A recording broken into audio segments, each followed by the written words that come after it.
Tervetuloa rakkaat ihmiset tänne Suurlähettiläiden kanavalle. Ja kuten ehkä vähän saitte huomata, niin ollaan kappaleessa kauneinta Suomea eli Kotkassa. Mun nimi on Kim Auvinen ja me ollaan nyt laittamassa tällaista pientä projektia tässä käyntiin.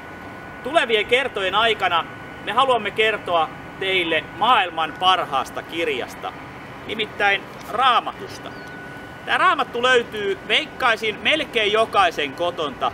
Ja ensi vuonna 2017 on Raamatun tällainen juhlavuosi, 500 juhlavuosi, kun Martti Luther naulasi teesinsä sinne oveen. Ja siitä on kulunut 500 vuotta, jonka jälkeen Raamattu tuli, voi sanoa, kansalle saataviksi. Ja lyhyesti itsestäni, olen käynyt koulut täällä Kotkassa ja kouluaikana pikkupoikana ei kyllä Raamattu kiinnostanut tippaakaan eikä nämä hengelliset asiat. Ja eipä ne ollut kodissakaan kyllä esillä. Sitten muistan rippileiriltä sellaisen kokemuksen, että hävisin rahani siellä korttipeliin ja marspatukka jäi ainoastaan käteen, ei Raamattu silloin.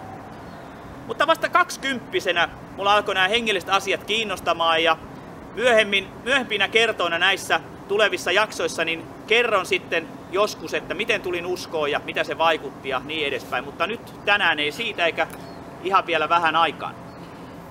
Silloin oli kysymykset pinnalla, että minkä takia täällä elämässä ollaan, onko Jumalaa olemassa, jos on, niin minkälainen Jumala on. Ja sen pienen hetken etsinnän aikana tutustuin Raamattuun. Itse asiassa tutustuin siihen erään kirjan kautta, jossa yksi Raamatun kohta oli, joka kolahti minuun. Ja nyt haluan lukea teille sen pienen Raamatun kohdan. Se löytyy täältä korintolaiskirjeestä ja näin se kuuluu.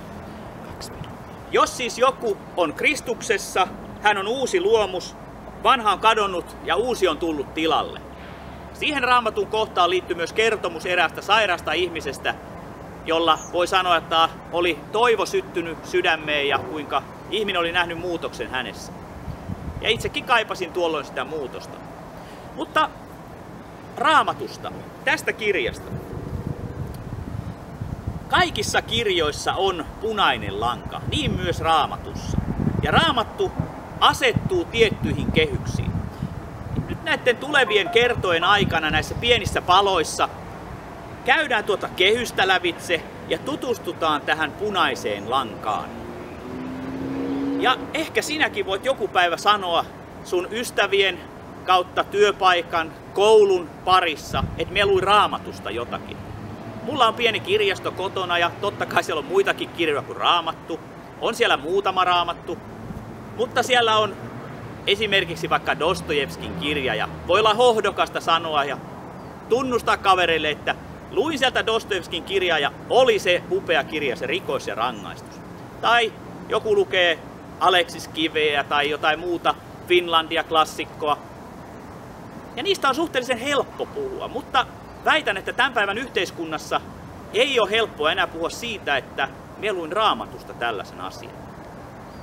Mutta kuitenkin uskon, että tämä pieni yhteinen matka, joka toivottavasti sinun kanssa tänään alkaa tässä, voi saada sun sydämessä sellaisen sykkeen, että minäkin haluan lukea Raamattua.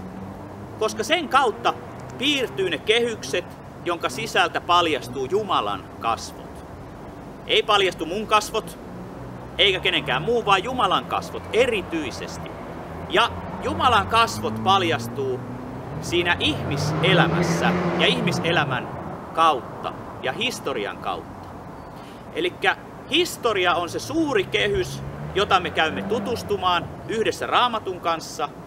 Ja punaisena lankana on tämä Jumalan ilmestyminen tässä historiassa, jota me kutsutaan pelastushistoriaksi. Näihin asioihin palataan seuraavassa jaksoissa. Palanen aina kerrallaan. Ja jos haluat kommentoida tai laittaa kysymyksiä, ajatuksia, niin sinnehän viestikenttää voi sellaisen laittaa. Ja sitten kun sopiva hetki tulee, niin niitäkin käsitellään. Jos ne on asiallisia. No niin, ei muuta kuin hei. Kotka on upea paikka. Tuuhan käymään siellä joskus ja toi mun kuvauskaveri Mika vähän näyttää teille vielä tästä Kotkaa. Heippa, nähdään ensi kerralla.